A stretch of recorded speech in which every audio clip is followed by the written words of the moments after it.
Now, the Ballon d'Or is one of the most prestigious awards that any footballer can win. But due to its subjective nature, there will always be some sort of controversy with each winner. Now, what this does is it leads to a lot of football fans arguing and debating about which year the winner of the Ballon d'Or rightfully deserved it and in which years they didn't. And the problem is with a lot of these cases, there are always different perspectives you can take.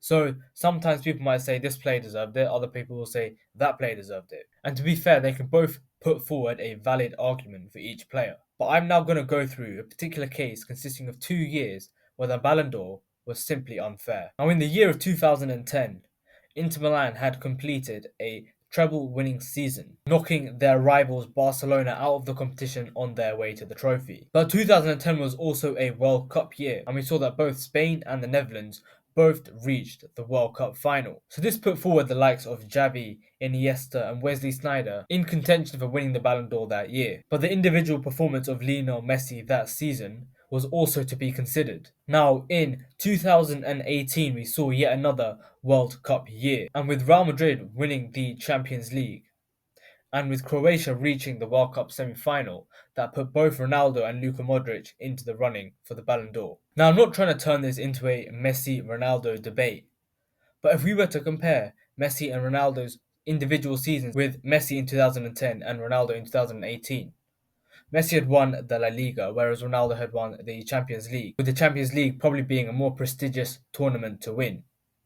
And I think the vast majority of football fans would agree that 2018 Ronaldo was probably a better player than 2010 Messi. On the other hand, I want to now look at Wesley Sneijder from 2010 and Luka Modric from 2018. Now, both were awarded credit in the Ballon d'Or due to their performances in their team. Luka Modric had won the Champions League and had also reached a World Cup final with his national team, whereas Wesley Sneijder won the treble with Inter Milan and also reached the World Cup final. Now, from these achievements alone, it's probably clear enough to say that Wesley Sneijder was a better player in 2010 than Luka Modric was in 2018, based on the achievements that they had won. So we can kind of conclude that Ronaldo in 2018 was better than Messi in 2010, and that Wesley Sneijder in 2010 was better than Luka Modric in 2018. Yet Luka Modric and Lionel Messi both won the Ballon d'Ors. And that's the problem that I have. If we say that Ronaldo was better in 2018 than Messi was in 2010, and that Sneijder was better in 2010 than Modric was in 2018, there is no possible fair way that Messi and Modric have both won the Ballon d'Or. If you think about ranking all four players, depending on how well they did in their respective seasons, we're saying that Ronaldo has to be higher than Messi and that Sneijder has to be higher than Modric. There are only possible of four different combinations of winners, but three out of the four are only possible based on the conditions we set. And the conditions were that Ronaldo in 2018 was better than Messi in 2010, and that Sneijder in 2010 was better than Modric in 2018.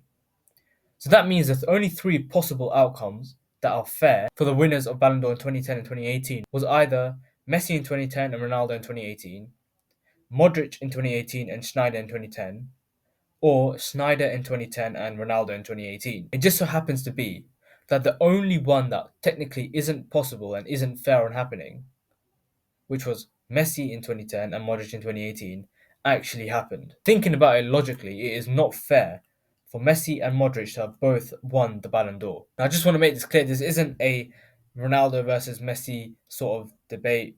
I even think that Messi probably could have deserved it in 2018, probably more than he did in 2010. But this is just my way of saying how logically using the Ballon d'Or as a merit to compare different players isn't always fair. And in the case of 2010 and 2018, logically, it definitely wasn't.